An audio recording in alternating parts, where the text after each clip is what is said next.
जो सुख दुख का अनुभव ही नहीं करता, जिसमें उस प्रकार का कोई परिवर्तन भी नहीं होता, वो बीमार भी नहीं पड़ सकता। पत्थर कभी बीमार नहीं पड़ता। क्यों? इसीलिए कि वह जीवनहीन है। ठीक इसी तरह से जो अकारण ही कभी बीमार नहीं पड़ता या बहुत कम बीमार पड़ता है, उसमें जीवन की व आयु की मात्रा कम है, यह मानना पड़ेगा। जिसमें जितनी ही जीवन शक्ति कमजोर है, वह उतना ही कम बीमार पड़ेगा। यदि पत्थर सर्दी का अनुभव नहीं करता तो उसे जुकाम भी नहीं हो सकता। जिस मनुष्य की जीवनी शक्ति कमजोर है, उसके शरीर की सफाई भी उस वेग से नहीं होगी जैसी साधारण मनुष्यों के शरीर की होती है।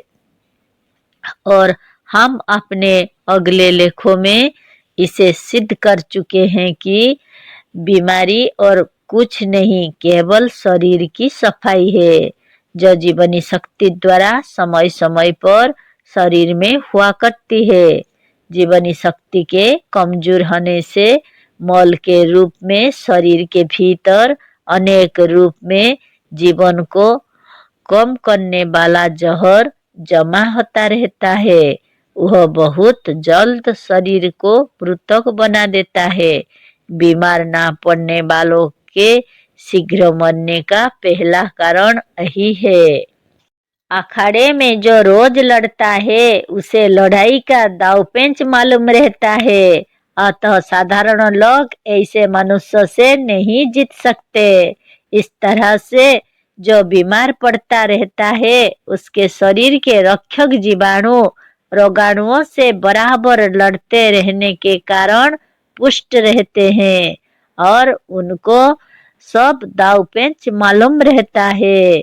अतः रोगाणुओं के आक्रमण करने पर ऐसे शरीर के रक्षक जीवाणु सरलता के साथ रोगाणुओं को युद्ध में परास्त कर देते हैं।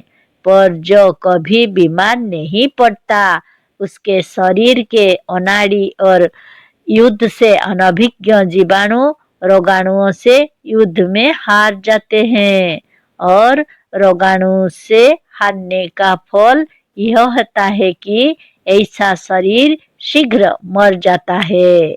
कभी ना बीमार पड़ने वाले के मरने का यह दूसरा कारण है।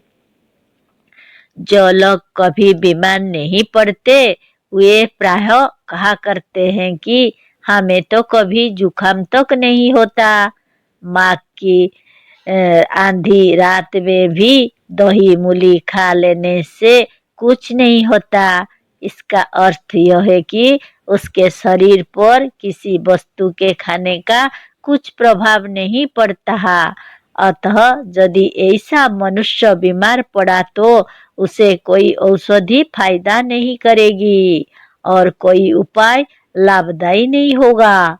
बात यह है कि यदि रात को दही और मूली खाने का कुछ प्रभाव नहीं पड़ता, तो किसी औषधि का भी कोई प्रभाव कभी नहीं पड़ेगा।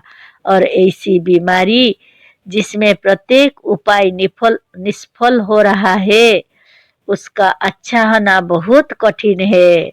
अतः जो कभी बीमार नहीं पड़ता, उसके शीघ्र मरने का ही तीसरा कारण है।